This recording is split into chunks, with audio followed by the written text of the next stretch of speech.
fin. Et hier, on avait pris le temps, on a parlé un peu de, vous vous rappelez, le vin. Et ce matin, j'ai vu que grâce à Dieu, on était plus que 1000 hier à voir ce cours. Ouais. Et là, le cours d'hier, plus que 1000 personnes qui l'ont vu. C'est incroyable parce qu'en général, Daf Yomi, Gemara, c'est pas un sujet que tout le monde peut accrocher. Mais on était pratiquement 1000. Alors là, Baruch Hashem, aujourd'hui, je ne sais pas combien on sera sur Michelet, je vais vous dire demain. Mais voilà, perdez pas le fil. Ceux-là qui étaient libres hier, ils ont eu le temps d'écouter le cours d'hier. C'est pas parce qu'aujourd'hui, c'est pas la Gemara ou c'est pas le vin, alors que ça vous intéresse pas. Baruch Hashem, on apprend tous les jours. C'est pas nous qu'on choisit les parachas ou les sujets. Bien, c'est bien les Anshe Knesset Agdola qui ont partagé les parachiotes. Et c'est eux qui ont décidé qu'il y a des semaines où c'est la vache rousse. Aïe, aïe, aïe, le sujet. Il y a des semaines, Matot, cette semaine, Paracha Balez, Massaé, on a deux. Donc c'est à nous de naviguer selon la Paracha. Massaé, c'est les 42 stations. Matot, il y a la guerre avec Midian. Il y a les histoires des vœux au début de la Paracha. Alors la Torah, elle nous amène dans des sujets que nous, on ne choisit pas. C'est Dieu qui a choisi pour nous. On s'adapte et on apprend tous les jours. Alors voilà, aujourd'hui, je ne sais pas pourquoi, peut-être on va avoir la réponse tout à l'heure. Le sujet, c'est Michelet, les proverbes, et on est dans le chapitre 9. Chochmot banta beta hatzva amudea shiva. Rashi, Srutot Tagen Ba'adenu, cette semaine, ça Iloula, fin de semaine. On vous invite aussi à tous ceux-là qui suivent le cours. On va faire, si Dieu veut, une petite Iloula. Petite grande Iloula, ce mercredi soir, avec les livres qui sont arrivés, Baruch Hashem, après un an d'attente, avec le nouveau lieu. Vous voyez bien, la décoration, elle est déjà mieux qu'à l'époque. Il y avait les sacs là en haut, vous vous rappelez ou pas là et le passage des gens. Alors on va inaugurer un petit peu tout ça pour l'honneur de Rashi. Rashi, il prend son chemin, que le roi Salomon, il a mis beaucoup des codes. Il y a des phrases. Tu crois que quand tu lis qu'il parle des histoires de femmes, des histoires d'idolâtrie. Mais il y a beaucoup de messages cachés. Selon Rashi, il parle ce chapitre de Dieu. Chochmot banta beita. Elle a construit le monde avec la sagesse. Mais elle, on parle de qui elle? Là, il dit de Dieu, c'est la Torah. Là. Be chochma bana kadosh baruchu, hatzva amudea shiva. Le monde qui a été créé par Dieu, il est posé sur 7 piliers, colonnes. C'est quoi cette histoire de 7? Et voilà Rabotai Rashi, très connu, c'est une Gemara Shabbat, on l'avait étudié. Page 110, 116, c'est marqué là. Il y a 7 Sefer Torah. Ouais. Il n'y en a pas 5 Chumash. Vous vous rappelez de cette Gemara? Oui. Il y en a 7. C'est quoi? Dans la paracha de Be'alotra, il y a là-bas les deux parenthèses. Vaï bin son Aaron, vayomer Moshe, kuma Hashem, veyafutsu oivecha, veyanusu mesanecha mipanecha. C'était dans l'histoire de l'arche qui y suivait, et c'était juste après l'histoire de ceux-là qui voulaient là-bas manger la viande. Vous vous rappelez, les mitonénim, mais ils sont pleins et tout ça. Alors, la Gemara, elle dit comme ça, il y a 7 sfarim dans la Torah. Bereshit, Shmot, Vaikra, Bamidbar jusqu'à les parenthèses. Les parenthèses, c'est une paracha à part. Il y en a 3. La suite de Bamidbar et Devarim. 7 Sefer Torah en total. Bon, il y a beaucoup de secrets dans tout ça. Si c'est trop profond pour nous et vous préférez les 7 jours de la semaine, Rashi aussi, il amène cette version-là. En tous les cas, le monde, il est basé sur le chiffre 7. Ce sera les 7 jours de la semaine ou les 7 Sefer Torah. On va approfondir. Bravo. Le 8e, c'est messianique. C'est au-delà de la nature. Toute la nature à base de 7. Comme dans la musique. Le 8e corde musicale. La 8e note. Ouais, la 8e note. Il n'y a pas, il y a Do, Ré, Mi, Fa, Sol, La, Si. Si, il n'y a pas la 8e. Il n'y a pas. Mais il y a. On ne la connaît pas encore. Elle va se dévoiler dans l'époque de Mashiach. Tout ce qui est à base de 8, il va se dévoiler. Voilà tout ce que le roi Salomon a rentré dans cette sagesse. Ça commence avec Chochmot Het, 8. Ça veut dire à la fin de la sagesse, tu arrives à 8. Mais pour l'instant, sache que la maison de Dieu, le monde, la Torah, est basée à la base de 7. Tavcha tivcha masra yena Af archa shulchana. C'est difficile à comprendre. C'est très, très, très profond, Rabotai. Ah, oui, hein. Si je traduis mot à mot, essayez de m'aider, Rabbi Avraham. Oui, c'est simple. Cuisiner, elle a préparé. Elle a tué des animaux pour son festin, mélangé son vin et dressé sa table. Bravo. Alors, regardez le commentaire de cette traduction-là. Elle a préparé donc la viande, si vous voulez, avec du bon vin, et elle a même dressé la table. Selon Rashi, c'est Dieu, il a préparé un monde où il nous a préparé la table, il nous a préparé la nature, il nous a créé des arbres, il nous a créé des animaux, il nous a créé beaucoup de choses. Et tout ça, c'était pour qui? Shalchan ha'arote atikra al gape merome karet. Il dit Rashi, Adam et Chava. Donc Dieu a tout préparé à base de 7 jours de la semaine. Il a préparé le monde. Tout a été prêt, même avec du vin et de la viande. Et le Midrash, vous vous rappelez, qu'est-ce qu'il disait? Que Adam Arishon, il faisait barbecue avec le soleil, hein, tellement il était grand. Hein, et il avait du vin que Dieu il avait préparé. On l'appelle ça Yain Ameshumar. Vous avez entendu parler de ce vin-là qui nous attend. C'est le vin avec l'année 0. Il a 5785 ans au jour d'aujourd'hui. Hein. Alors Dieu, il a préparé la table. Shalchan ha'arote atikra. Il a amené Adam et Chava. Rashi, il amène un autre commentaire. Hein. Moshe et Aaron. Pourquoi Rashi, il amène 2 commentaires? Regardez comment il est beau le cours d'aujourd'hui. Parce que tout à l'heure, il a donné 2 explications. C'est quoi le chiffre 7? Si c'est les 7 jours de la semaine, alors il a tout préparé pour Adam et Ève. Et si c'est les 7 livres de la Torah, qui c'est qui a donné la Torah en bas? Moshe et Aaron. Voilà les chemins de Rashi. Mi peti yasur hena hasar lev amra alo. Aïe aïe aïe aïe aïe, ici il y a le secret de la faute de Adam et Ève. C'est quoi peti? Comment on traduit en français? C'est le 4, hein, c'est ça. Quiconque a l'esprit faible vient de ce côté. Voilà. Qui a l'esprit faible, il va profiter de ce que Dieu il a mis dans ce monde, mais sans chercher la profondeur, si vous voulez. Hein. Il va manger, il va boire, il va kiffer, mais il ne comprend pas que derrière tout ça, Dieu il a caché des choses beaucoup plus agréables que des choses matérielles. Hein. Et c'est ce que le serpent, il voulait piéger Ève, qu'elle va manger le fruit pour pouvoir avoir le mal dans la tête. Et dès que tu as le mal dans la tête, tu peux voir le monde comme un monde malheureusement matériel et tu mets complètement le spirituel de côté. Ou sinon, voilà ce qu'il dit le roi Salomon. Très connu cette phrase, Rabotai. Lechu lachamu belachmi ushtu beyain masachti. Il dit Rashi, allez combattre mon pain. Vous savez que le mot milchama et lechem, c'est la même racine. Hein. La guerre et le pain, c'est le même. On va les manger comme de pain. Kilachmenouem. Qui c'est qui a dit kilachmenouem dans la Torah?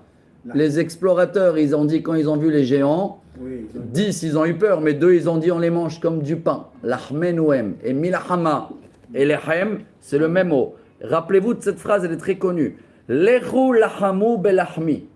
Allez combattre dans mon pain. Ça veut dire, Dieu dit, allez manger le pain. C'est quoi le pain? C'est pas que le pain qu'on mange et les croissants. C'est la Torah. Imen kemach, comme ça on dit. Hein. Torah. Ouais. Cette nourriture qu'elle est là, elle existe pour nourrir le corps matériel, mais pour qu'il a de la force à manger le vrai pain. C'est quoi le vrai pain? C'est la spirituelle. C'est découvrir Dieu. Regardez tout ce qu'il met le roi Salomon comme code. Ushtu beyain masarti. Allez boire du vin, et pas que boire du vin pour boire du vin. Boire du vin, c'est une profondeur, ça veut dire découvrir combien c'est valeur numérique le vin. Sod, 70. Nichnas yain, yatsa sod. Alors le monde, il n'est pas juste pour manger de la viande, et du pain italien et du boire du vin. Il faut faire pareil dans la Torah. Il faut manger, décroter le sujet et sortir les profondeurs de chaque étude. Ça s'appelle manger le pain de la Torah et boire le vin de Dieu. Lechu lachamu belachmi, ushtu beyain masarti. 70, moi j'étais étonné l'autre jour, j'ai interrogé l'intelligence artificielle, Et par les 70, ils disent qu'il y a 70 noms d'Hachem dans la Torah. Donc ils disent que chaque mot de la Torah, c'est un nom de Dieu. 70 noms de Dieu différents. Oui. Parce que, comme Hachem, il a compté d'Israël avant de rentrer dans le désert et après. Donc, et la différence, c'est 1820. Oui. Hein, on dit qu'en 1820, donc c'est les 1820 fois que Le nom de Dieu apparaît dans la Torah. Bravo. Et lui, dans l'intelligence artificielle, il dit que 70, c'est 70 fois 26. Parce que 26, c'est le nom d'Hachem. Ouais. Et 70, c'est le nombre de noms d'Hachem de la Torah. Le nombre des noms d'Hachem. Oui. Ah, la façon que c'est marqué le nom de Dieu. Oui, peut-être. Peut-être. Je sais qu'il y a 70 J'étais étonné commentaires de la par Torah, la mais réponse de- ça m'étonne un petit peu qu'il y a 70, 70 peut-être il y a 70 façons qu'on s'adresse à Dieu. Je n'ai pas apporté d'hommage. J'ai la réponse de l'intelligence J'ai le artificielle. livre 1820. C'est 70 Ça arrive nations. comme ça. Ouais. Nous, c'est la 71. À chercher, peut-être avec un bon verre de vin, valeur numérique 70, tu vas approfondir. Ton livre de Bereshit, déjà dans Bereshit, il y a 70. Tikkun HaZohar, 70 commentaires sur le mot Bereshit du Zohar, Rabbi Shimon Bar Yochai. Ouais. Et Rabbi Yaakov Abu Hatzera aussi, il avait fait des dizaines de commentaires basés sur les commentaires du Zohar. Là, tout est dans Bereshit. Il y a aussi les 70 taureaux. de Sukkot. 70 taureaux de Oui, les Sukkot. 70. Bravo. Il y a 70 nations. Les tout. 70 nations, oui. Beaucoup de 70. Bravo. Alors, Rabotai, on a compris le roi Salomon, qu'est-ce qu'il dit? La Tefem ou la La. Izvu petaim v'hyu veishru bederech bina. Et dit Rashi, petaim, petit c'est quelqu'un qui a l'esprit trop léger, qui ne comprend pas le but de la vie. Et lui, pour lui aller, Il est ça. il y a une phrase connue du roi Salomon. Echol ushte ki mahar namut. C'est comme ça qu'il dit. Viens, Ah ouais, on c'est mange, la- on boit, demain on c'est n'est plus là. Picoros. C'est une phrase d'Apicoros, quoi. Allez, on profite de la vie qu'il est ici. Il te dit ça, c'est dommage, c'est pas ça. Lâchez Petaim Verhio, si vous voulez avoir une sens dans la vie. Ishru bederech bina. Vous allez être heureux dans le chemin de la sagesse. Yoser letz lokeach lo kalon umochiach l'arachan mumo. Rashi, très ferme, hein, il dit que letz, c'est quelqu'un qui se moque de tout. C'est le moqueur. Le moqueur, voilà. Ah oui. C'est-à-dire, c'est pas ça qui est dans- tu vas le parler de la Torah et tout, il va le prendre à la rigolade, mais de manière à la rigolade que rien n'est sérieux. Les railleurs, ça. Les rails. Et c'est perdre de temps avec eux. Voilà, c'est ça tiré des aveugles. Comme ça, il dit en français. Oui, Voilà. ça tire des mauvaises choses. Donc c'est vraiment, il dit le roi Salomon, laisse tomber. Voilà la phrase très connue. Hein. Al tochach letz pen isnaeka. Ouais. Ochach lechacham veyehaveka. Phrase très connue. Hein. Top. Ne fais jamais des reproches à un moqueur ou quelqu'un qui va pas t'écouter. Il va te haïr. Ça sert à rien. Rien. Il y a des gens, il y a des gens, pardon, je parle de moi. On essaye des fois d'arranger qui que ce soit. Certains, c'est dans sa famille, certains, son entourage. Et le roi Salomon, il te dit, tu perds de temps à changer les gens. Oublie-les. C'est quelle sagesse. Hein. Combien de pertes de temps on a eu dans notre vie où on a essayé. Maintenant, on a essayé de le bon cœur. On veut l'aider. Des Mais en fois, c'est face, notre fils. Des fois, c'est notre... Mais il veut pas. Alors, laisse tomber. Il veut pas. Laisse tomber. Qui c'est qu'il faut faire des reproches, il te dit. Au sage. Ochach lechacham veyehaveka. Ah ouais. C'est quelqu'un qui est sage, c'est quelqu'un qui cherche les reproches. C'est quelqu'un qui te remercie. Bon, nous aussi, on doit être comme ça. Hein. Toujours, on le dit, et c'est vrai. Hein. Quelqu'un qui cherche que les compliments, c'est un orgueilleux. Hein. Mais oui. Il va jamais se réparer. Hein. Mais quelqu'un qui cherche, je ne veux pas dire qu'il cherche, c'est un niveau, mais qui trouve les reproches, eh ben on s'améliore, Rabotai.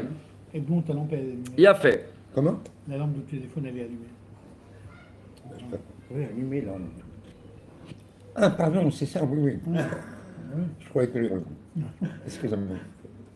En tous les cas, voilà, c'est ça les commentaires, Rabotai. Si tu vois quelqu'un qui ne va pas réparer, qui ne va pas écouter, ne perds pas de temps à essayer de le changer. Merci, au revoir.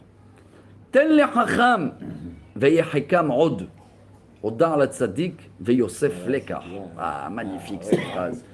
Donne aux sages et il va avoir encore plus de la sagesse. Voilà.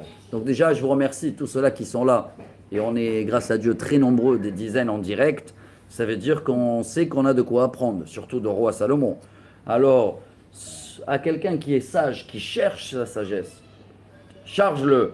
Hodar la tzadik ve Yosef lekach. Et même quelqu'un qui est tzadik, alors il apprend, il modifie, il prend de chaque cours quelque chose pour lui personnel. Il va s'enrichir. Mais il y a des gens, nous, pardon, des fois on est là dans le cours et on se dit, dommage ma femme elle n'est pas là, elle aurait dû écouter ça. Dommage mon voisin il n'est pas là. Ça veut dire que le cours il n'est pas pour moi. Je suis là, mais j'ai rien pris. J'ai rien pris. Attention, le roi Salomon, c'est pas évident de prendre de chaque cours. Hein. Il y a des fois, nous tous, on est comme ça, on est là, on écoute. Bon, il m'a rien appris. Donc c'est pas qu'il a rien appris, hein. C'est toi qui as rien pris. Le sage, il arrive de chaque cours. Ah, le Baal Shem Tov, il va encore plus loin. Il dit de chaque personne que je rencontre dans la journée, j'ai un message. Combien de fois on avait partagé des commentaires chassidiques. Vous vous rappelez, il a appris du voleur, comment il faut jamais abandonner. Ah, donc c'est un sage. Parce que même s'il a vu le voleur, il a appris. Alors comment? Il a appris du bébé. Vous vous rappelez ou pas le bébé? Tu as vu un bébé qui bronze comme ça? Non, il est toujours actif. Quand tu peux apprendre d'un bébé, tu peux apprendre d'une fourmi, tu peux apprendre de tous les animaux. Mais c'est ça le roi Salomon. Le roi Salomon, il a appris de tout. Mais il faut savoir prendre. Si tu ne sais pas prendre, laisse tomber. Voilà cette phrase. Et tout ça, ça nous amène à Tehilat Chochma Yirat Hashem Ve'Da'at Kedoshim Bina. Si on n'a pas la crainte de Dieu, ça se travaille tous les jours. Alors, on ne va pas prendre de tout le monde. Hein. Je te dis, le début de la sagesse, c'est la crainte de Dieu. Et ça se répète presque dans tous les chapitres, si vous avez remarqué. Hein. Ve'da'at kedoshim bina. Et quand tu as la crainte, ça t'amène aussi la kedusha. C'est quoi la kedusha? Il dit ici le Metsudat David. Kedusha, c'est kadesh atzmecha bamutar lo. Ça veut dire c'est des choses qui sont autorisées. Je vais mettre un petit peu plus des barrières. Un peu de frein, ça veut dire quoi? Je peux manger du foie gras tous les jours, non? Non, je la santé, oui. C'est péché ou pas? Oui, parce qu'on se fait du mal. Non, mais ça va pas te rajouter de la sagesse et de la kedusha. Pourquoi? Parce que quand tu sais comment on appelle ça? Priver des choses ou les garder pour des occasions, se contrôler, donc au fur et à mesure, tu répares tes envies. Quand tu répares tes envies, tu maîtrises, c'est ici, hein. Quand tu maîtrises ça, ça maîtrise ça. C'est les 3 minutes de ce matin, dans la paracha. Pourquoi on met les tefilines de bras et après la tête? Pourquoi? Et c'est tellement important que dans la guerre de Midian et dans toutes les guerres qu'il y avait en Israël, c'était marqué comme ça. S'il y a un soldat qui s'est trompé, il a mis les tefilines de tête avant les mains, ne vient pas à la guerre. Ah. Pourquoi cette référence-là? Pourquoi pas dire un autre péché? Quoi? C'est un péché si grave? Alors ce matin, on a partagé au nom du Rav Zaks, c'est la famille de Rav Zaks de l'Angleterre. Il s'appelle Rav Menachem Zaks. Il dit quelque chose de très bien. Les tefilines de main et les tefilines de tête, c'est ça le naaseh venishma. Nishma à l'oreille, elle est dans la tête. L'action, elle est dans la main. Là, pourquoi les tefilines ils sont là? C'est contre le cœur, le foie, tous les désirs, tous les plaisirs. D'abord, il faut maîtriser ça, et après, ta tête, elle est claire. Si tu penses faire d'abord à ta tête, tes actions, ils ne seront pas bonnes. Et un soldat qui va à la guerre, c'est très beau. Hein. Si il ne comprend pas qu'il y a des choses à faire sans comprendre, et il commence à calculer que là, il est humanitaire, et là, il ne faut pas les toucher, ceux-là. Et là, si je vais tirer sans le demander sur le terroriste, ils vont me mettre en garde à vue. S'il réfléchit trop, le soldat, c'est fini. Donc, s'il met la tête avant la main, c'est ça, le commentaire. C'est pas bon. Et malheureusement, si dans le pays, on aurait appris de cette parachiote-là, vous croyez que Dieu, il n'a pas pitié sur Midian? Mais quand Dieu, il a demandé à Moshe, il faut éliminer à Midian tout ce qui est dans la liste, Kol Isha Yoda Atish, Kol Zachar, chaque homme, chaque femme qui a connu et fréquenté des hommes et qu'elle a fait piéger, tu élimines. Pareil, la même erreur, il y avait quoi? Quelle erreur qui a été faite? Ils ont emmené les femmes. Avec Agag aussi. Déjà là, il y avait des... Shaoul. Mais c'est pareil avec Shaoul. Il a perdu la royauté à cause de ça. Pourquoi? La tête avant le main.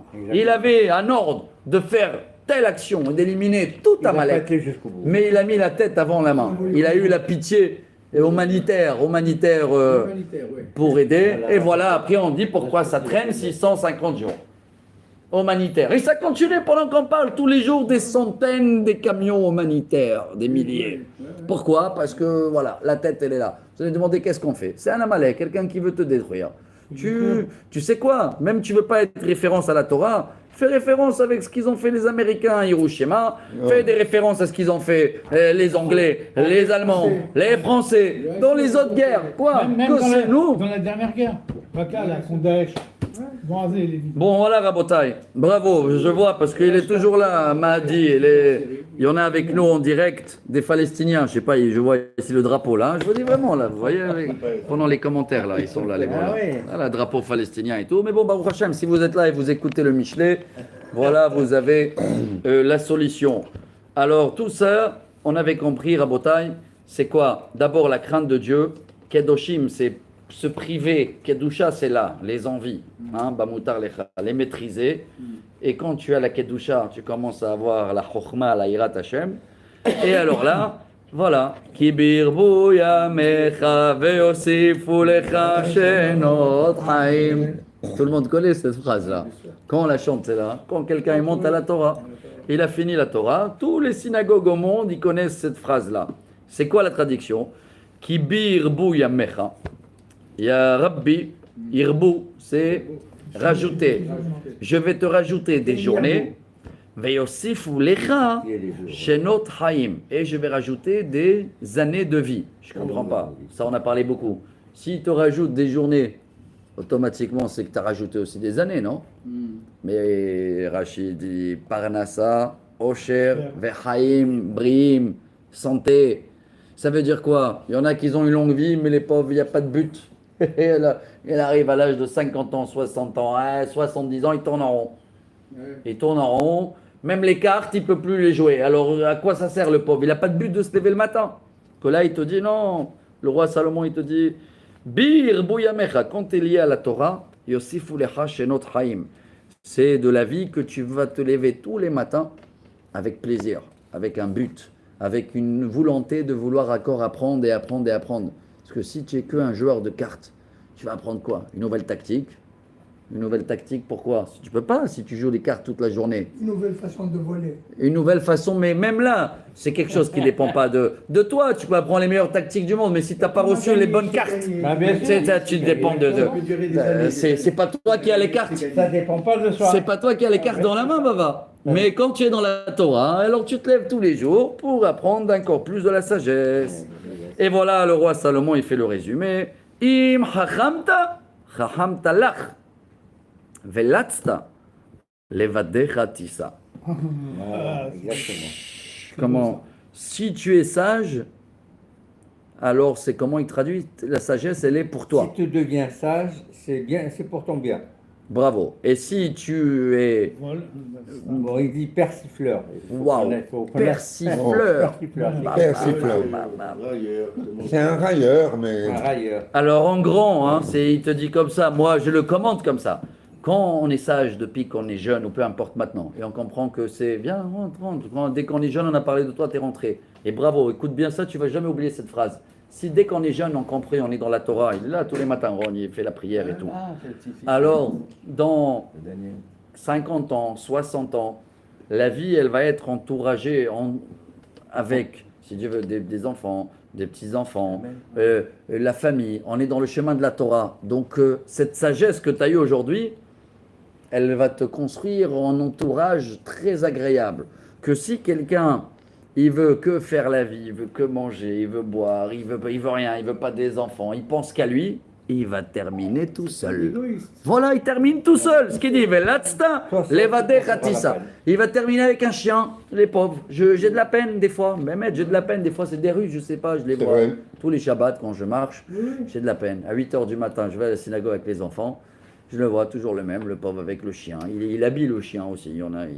Il le met. Voilà, quand il fait froid, il le met une casquette là. Il a fait chaud, tu vois. Il a fait un petit tour. Pour le soleil, les lunettes. Non, mais j'ai tellement de la peine. Tous les Shabbats que je le vois comme ça, toujours le même. Et après, on a des autres qui sont là, ils jouent chez Bêche, toujours les mêmes. Je dis, le pauvre, non, il n'y a pas les enfants, petits-enfants. Il n'y a pas de synagogue, il n'y a pas rien. Il n'y a que le chien qui reste. Il n'y a que le chien. Alors il te dit le roi Salomon, c'est parce que les pauvres, attention, hein, je ne sais pas le pauvre, qu'est-ce qu'il a vécu dans sa vie, peut-être il était en Russie, communiste, machin, on juge personne. Mais le roi Salomon, il dit, tant que tu peux t'en prendre dans la main, tant que tu es jeune et tu es dans le chemin de la Torah, cette rochma de la Torah, elle va influencer tout ton entourage. Et quand c'est que, même regarde tous les acteurs, tous les machins, tout même ceux-là, Mike Brandt, j'avais tout, j'avais rien, il a terminé comme ça, il a marqué ça. Tous les autres aussi, tu les vois. Il y a un âge où ils n'intéressent plus personne. Voilà, le pauvre, l'autre, comment aussi il s'appelle, Bruce Willis. Lui aussi, c'est un acteur connu et tout ça. Le pauvre, il est malade et tout, machin, ça y est. Il a terminé seul à la maison. Je ne sais pas quelle femme il a, la 4e ou la 5e ou la première qu'elle vient l'aider de temps en temps. Un enfant là. Bon, il a un peu de compagnie, mais personne ne va le voir. Personne ne le calcule, le pauvre. Vous voyez, il a quand même... animé beaucoup de personnes, ils l'ont vu dans leur vie, non? Voilà, tu restes que pour toi. Ouais. Chez le notaire, ils vont être là. Voilà, le roi Salomon. Bon. Allez, on va passer à les femmes. Voilà, tu as dit, ils ne sont pas là les femmes, les voilà. Eshet kesilut homiya petayut ubal yada ma. Alors, On parle de la commère, là. Selon certains commentaires, on reprend Ève, hein, qu'elle a été léger d'esprit, Légère et inconsciente. légère et inconsciente. Elle ne savait pas dans quoi elle est rentrée. Ça, c'est un commentaire. Et un autre commentaire, restait simple, hein, c'est que toute la vie, elle peut être bien, des gens de famille, tout va bien. On a parlé beaucoup de ça. Et elle arrive, une femme, et elle a fait tout tomber le travail de cet homme-là.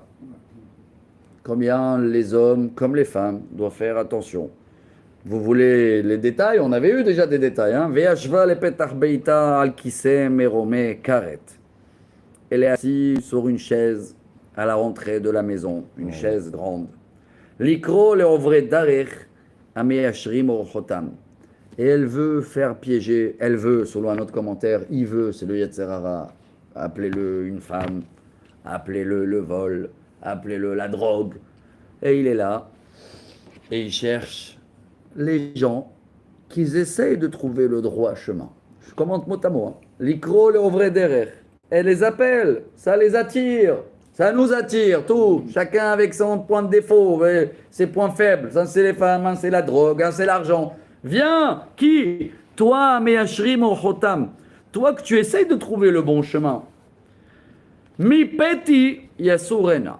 Celui-là qui n'a pas écouté le cours d'aujourd'hui. Celui-là qui est faible, petit. Il y a une chanson comme ça devant le Gan, on appelle Petit Ma'amin. Petit, c'est quelqu'un il croit à chaque chose. Oui, la Torah, hein, elle te marque, elle t'enlève ce petit. Petit, c'est quelqu'un, n'importe quoi tu vas le dire, naïf. Je ne sais pas le mot, comment il traduit ici, petit. Dépourvu d'intelligence. Dépourvu d'intelligence. Il a dépourvu. Dépourvu d'intelligence. Sans intelligence. Ouais, mais ça peut être quelqu'un sage, hein. Mais il est pas si naïf. Il est incrédule, naïf le pauvre. Tu sais, tu le racontes n'importe quoi, il croit. Tu l'as un jour, tu le tires là. Un jour, En arabe, on dit instable aussi. Hein. Instable, pas stable. Il est un jour comme ça, un jour comme ça, un jour comme ça. Malheureusement. Mi peti yasur hena v'chassar lev ve'amra lo. Et lui, il va dire le pauvre. Pourquoi? Il va dire la pauvre, la femme là. Oh, la pauvre, je suis une situation compliquée, je suis obligé de voler.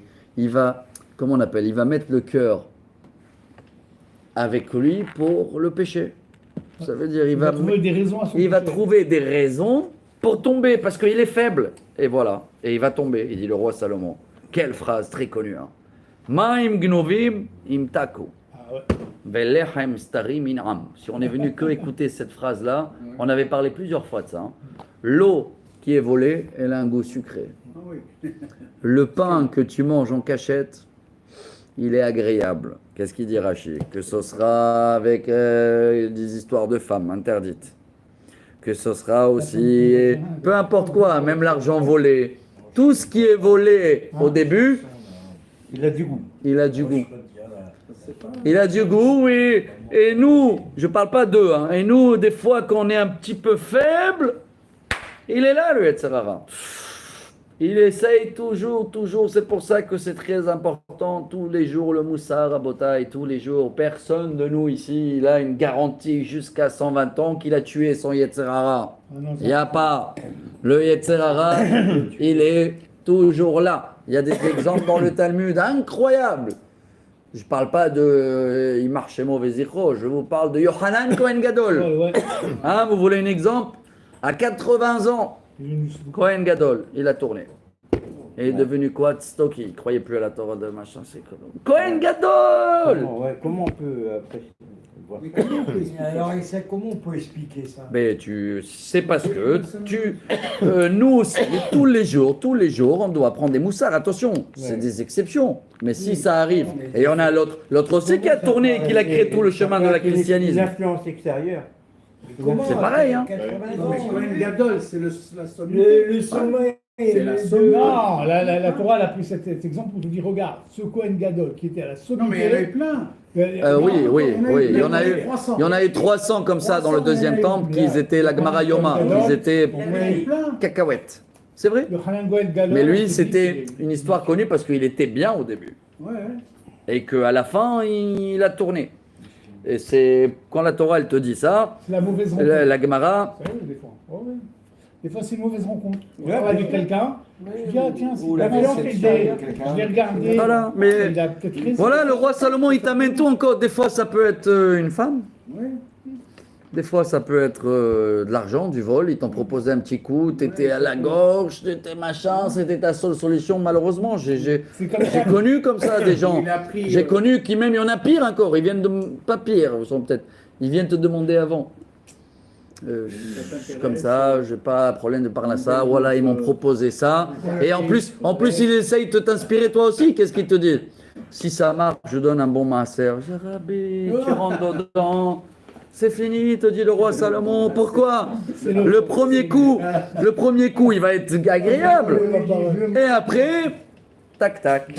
Ça, C'est c'est fini. c'est la méthode de recrutement des sectes. Ouais. Moi, j'ai vu, quand j'étais au chômage, je faisais un stage. Il y avait un mec qui rôdait, je ne sais pas s'il était dans le stage, tu vois.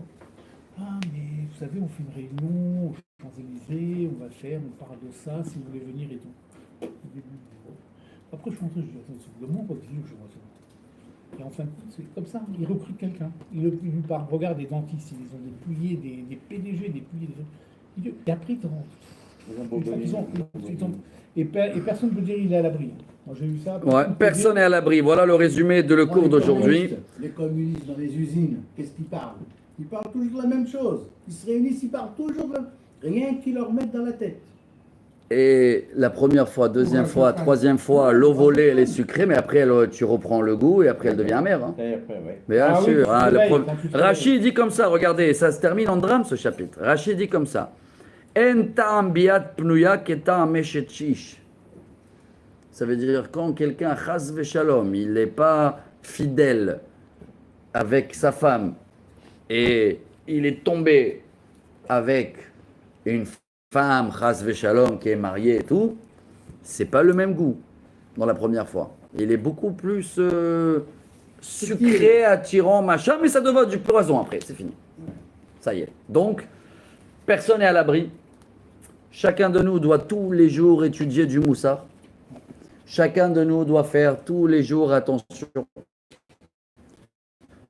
Voilà, le Yetzer Hara, il est là, et on a compris dans ce chapitre qu'il est habillé, déguisé dans ce que vous voulez, il est partout, et il essaye quoi? Nous qu'on essaie de trouver le bon chemin, nous qu'on essaye d'apprendre, et tout ça, c'est qui ceux-là? C'est ceux-là qui ne veulent pas prendre des reproches. Il avait commencé avec ça, le roi Salomon. Ouais. Il a dit, si tu veux pas écouter, tu te moques de tout, tu as l'esprit léger, tu vas tomber. Malasot. Si tu veux prendre le droit chemin et tous les jours tu écoutes les reproches de la Torah, tous les parachiotes, c'est rempli des reproches. Il n'y a pas plus beau. La paracha Matot, la Gemara elle dit que Moshe Rabbeinu il s'est mis en colère parce que quand ils sont rentrés de la guerre, il n'avait pas compris qu'est-ce qui a été fait. Et quand il s'est mis à la guerre, ils sont venus le demander qu'est-ce qu'on fait avec le butin, Moshe Rabbeinu, on peut le cacheriser? Bouche bée, la honte, imaginez-vous, le Midrash et la Gemara elle racontent devant tout le peuple. Tout le monde, ils ont cru qu'il a eu quelque chose, Moshe Rabbeinu. Il ne sait pas répondre. Nit'alma mimenu alacha. Et pourquoi? La Gemara dit, il s'est mis en colère. Alors attendez, pourquoi la Torah nous raconte ça? Pour te dire que si Moshe Rabbeinu, l'homme le plus modeste au monde, il s'est mis en colère 1 ou 2 fois, Ils l'ont mis, hein.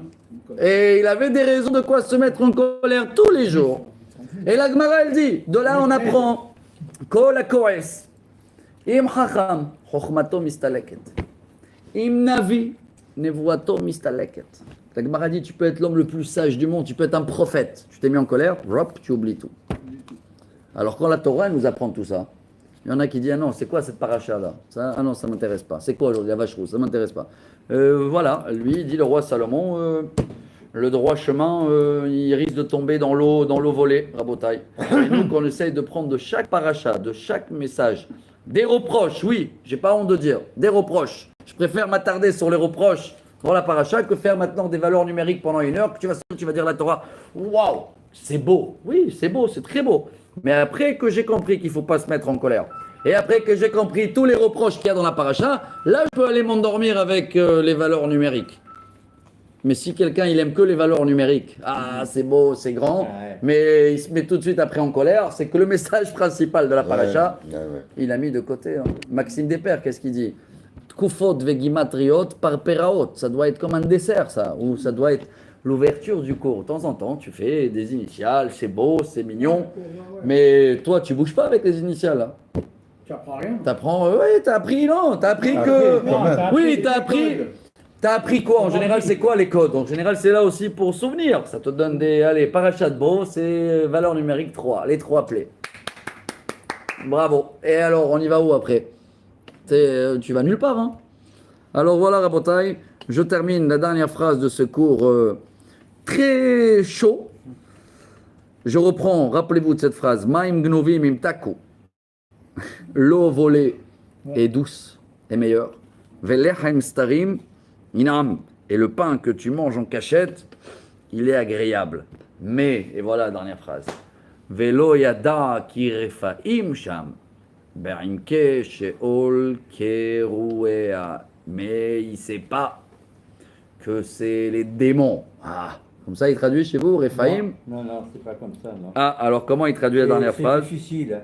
Il ne sait pas, lui, que là, le séjour des ombres, que les convives de cette femme sont déjà dans les profondeurs du Sheol. C'est un peu... Ok, ici il traduit le Metsoudat David. Dans l'abîme. Voilà, il ne sait pas. Ouais. Qu'il arrive, ou là, il te dit, plus bas que l'enfer. Ça veut dire c'est un aspirateur qu'il a l'air d'être doux au début, attirant, mais voilà, la vie se termine tout seul. Il va terminer avec le chien. Voilà, tac, il va marcher avec. En arabe, ils te disent les mains de Schlabeb, les heureux le En français, c'est quoi la phrase là? Celui qui n'a pas d'amis, de famille, Oui. c'est les chiens qui viennent le visiter. Ah bah voilà, Ah, Khazak. c'est- Bon, Kola Kavod. Razak. Rabotai, ça c'était le chapitre numéro 9. Voilà, bravo à tous ceux-là qui sont là. J'ai vu parce qu'il y a un moment, bravo, on est nombreux. Il y a un moment où il y a eu un petit baisse dans les vues dès que on a dit que ça parle de nous, mais là je vois que ça a revenu. Alors je vais vous dire combien demain on était là pour ce cours-là. Et il faut tenir, n'oubliez pas, hein, dans toutes ces phrases-là, d'abord il y a beaucoup de choses qui se cachent. N'hésitez pas à faire des devoirs à la maison, reprends le chapitre 8 si vous voulez, le 9, et vous allez voir des commentaires et des commentaires, c'est profond. Le roi Salomon, il a tout codé. Hein. Il a codé, des fois il parle des femmes, des fois il parle de serpents, des fois il y a de quoi tirer des messages toujours. Baruch Adonai Leolam. Amen. Amen. On peut faire que du chemin. Je sais pas, on peut. Ouais.